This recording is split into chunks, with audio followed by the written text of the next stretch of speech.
Virtual reality or virtual realities, which can be referred to as immersive multimedia or computer-simulated reality, replicates an environment that simulates a physical presence in places in the real world or an imagined world, allowing the user to interact in that world. Virtual realities artificially create sensory experiences, which can include sight, touch, hearing, and smell. Most up-to-date virtual realities are displayed either on a computer screen or with special stereoscopic displays, and some simulations include additional sensory information and focus on real sound through speakers or headphones targeted towards VR users. Some advanced haptic systems now include tactile information, generally known as force feedback in medical, gaming and military applications. Furthermore, virtual reality covers remote communication environments which provide virtual presence of users with the concepts of telepresence and telexistence, or a virtual artifact either through the use of standard input devices such as a keyboard and mouse,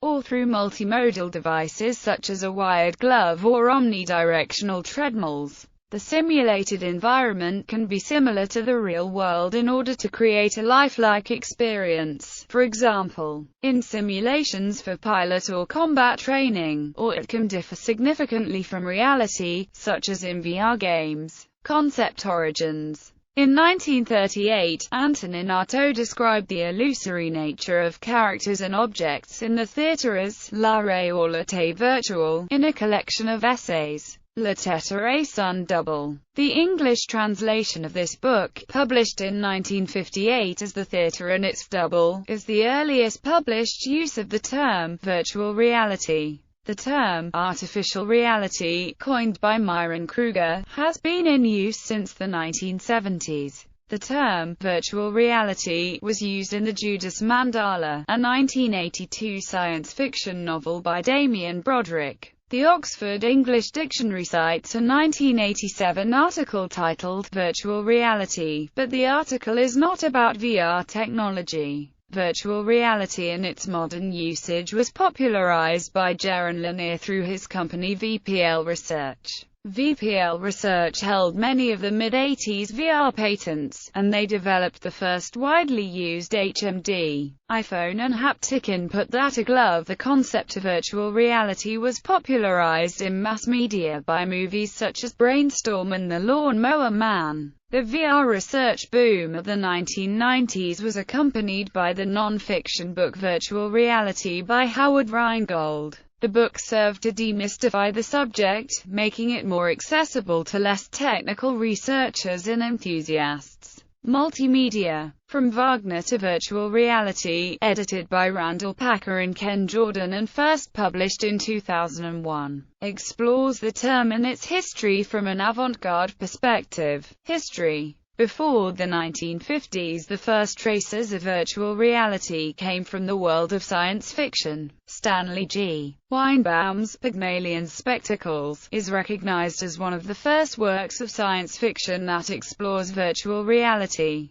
The short story describes a goggle-based virtual reality system with holographic recording of fictional experiences including smell and touch. 1950 to 1970. Morton Heilig wrote in the 1950s of an experience theater that could encompass all the senses in an effective manner, thus drawing the viewer into the on-screen activity. He built a prototype of his vision dubbed the Sensorama in 1962, along with 5 short films to be displayed in it while engaging multiple senses. Predating digital computing, the Sensorama was a mechanical device, which reportedly still functions today. Around the same time, Douglas Engelbart used computer screens as both input and output devices. In 1966, Thomas A. Furness III introduced virtual reality technology to the Air Force in the form of a visual flight simulator. In 1968, Ivan Sutherland, with the help of his student Bob Spruill, created what is widely considered to be the first virtual reality and augmented reality head-mounted display system.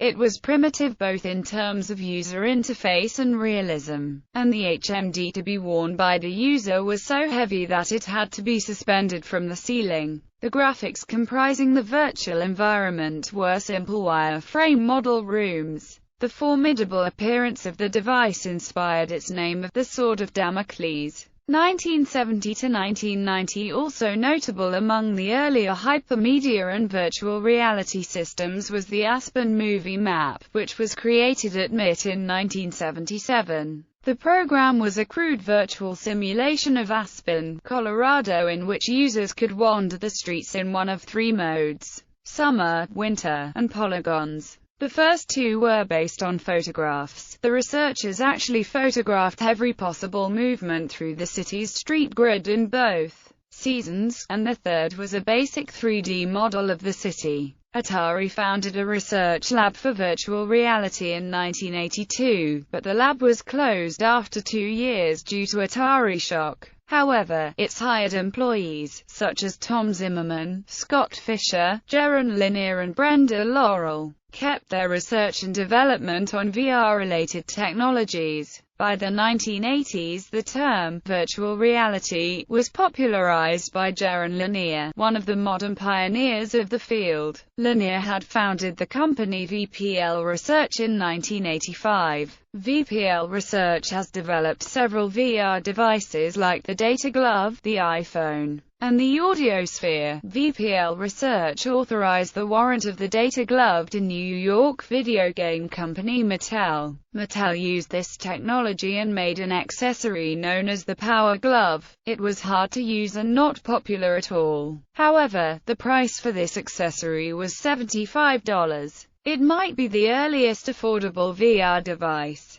In 1990, Jonathan Walden, a VR PhD, demonstrates virtuality at the Computer Graphics 90 exhibition staged at London's Alexandra Palace. This new system was a virtual reality arcade machine that would use a head-mounted system to immerse players. CyberEdge and PC VR industry-focused magazines, started to publish in the early 90s. However, most ideas about VR remained theoretical due to the limited computing power available at the time. The extremely high cost of the technology made it impossible for most consumers to adopt. The public turned their focus to the Internet after it came out.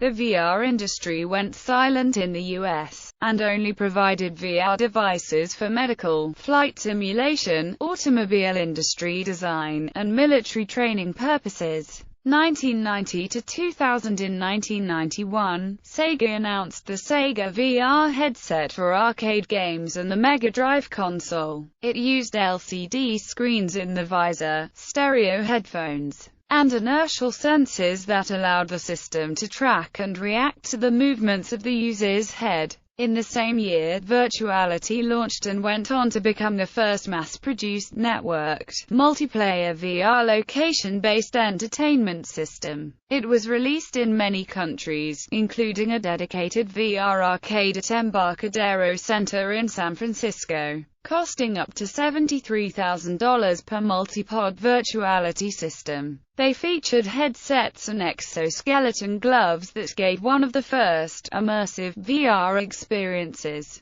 Antonio Medina, a MIT graduate and NASA scientist, designed a virtual reality system to drive Mars rovers from Earth in apparent real time despite the substantial delay of Mars-Earth-Mars signals. The system, termed Computer Simulated Teleoperation, as published by RAND, is an extension of virtual reality. In 1991, Carolina Cruz Nera, Daniel J. Sandine and Thomas A. DeFanti from the Electronic Visualization Laboratory created the first cubic immersive room, replacing goggles by a multi-projected environment where people can see their body and other people around. In 1991, Computer Gaming World predicts affordable VR by 1994. By 1994, Sega released the Sega VR One motion simulator arcade attraction in Sega World amusement arcades.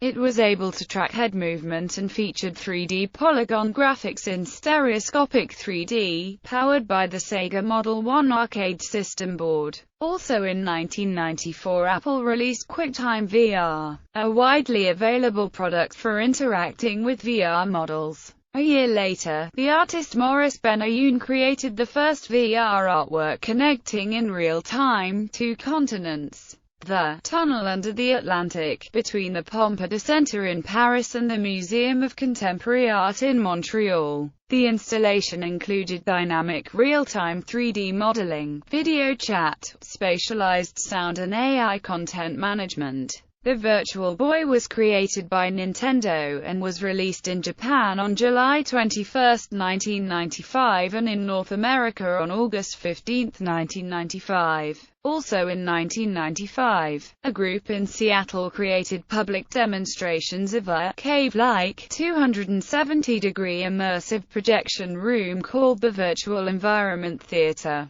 produced by entrepreneurs Chet Daggett and Bob Jacobson. Then in 1996 the same system was shown in trade show exhibits sponsored by Netscape Communications, and championed by Jim Barksdale, for the first time showing VR connected to the Internet with World Wide Web content feeds embedded in VRML 3D virtual world models. Forte released the VFX-1, a PC-powered virtual reality headset in 1995, which was supported by games including Descent, Star Wars, Dark Forces, System Shock and Quake. In 1999, entrepreneur Philip Rosedale formed Linden Lab with an initial focus on the development of hardware that would enable computer users to be fully immersed in a 360-degree virtual reality experience. In its earliest form, the company struggled to produce a commercial version of the rig, which was realized in prototype form as a clunky steel contraption with several computer monitors that users could wear on their shoulders.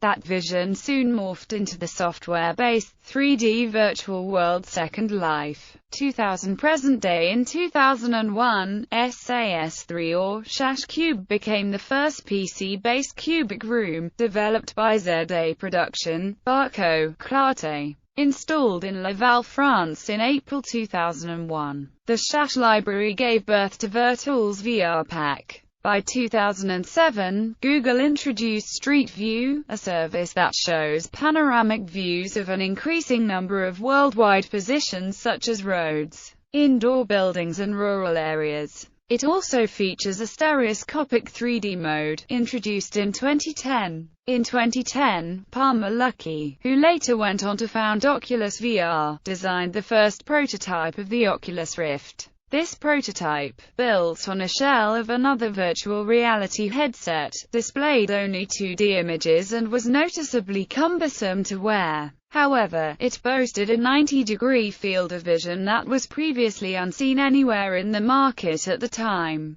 This initial design would later serve as a basis from which the later designs came. In 2013, Nintendo filed a patent for the concept of using VR technology to produce a more realistic 3D effect on a 2D television. For example, if you were looking at a forest, you could shift your head to the right to discover someone standing behind a tree. In July 2013, Guild Software's Vendetta Online was widely reported as the first MMORPG to support the Oculus Rift, making it potentially the first persistent online world with native support for a consumer virtual reality headset. On March 25, 2014, Facebook purchased a company that makes virtual reality headsets, Oculus VR, for $2 billion.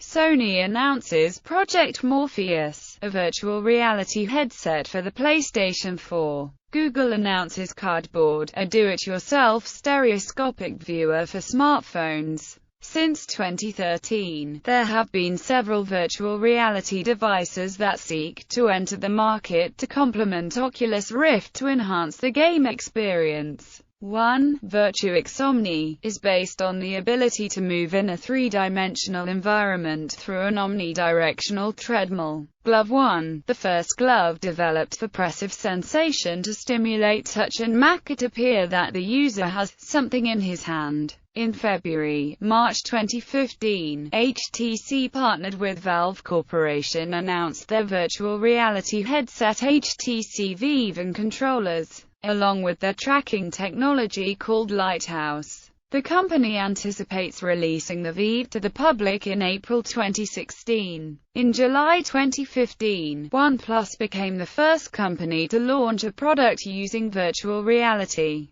They used VR as the platform to launch their second flagship device, the OnePlus 2, first viewable using an app on the Google Play Store, then on YouTube. The launch was viewable using OnePlus Cardboard, based on the Google's own Cardboard platform. The whole VR launch had a runtime of 33 minutes, and was viewable in all countries. Also in 2015, Jaunt, a startup company developing cameras and a cloud distribution platform, whose content will be accessible using an app, reached $100 million in funding from such sources as Disney and Madison Square Garden.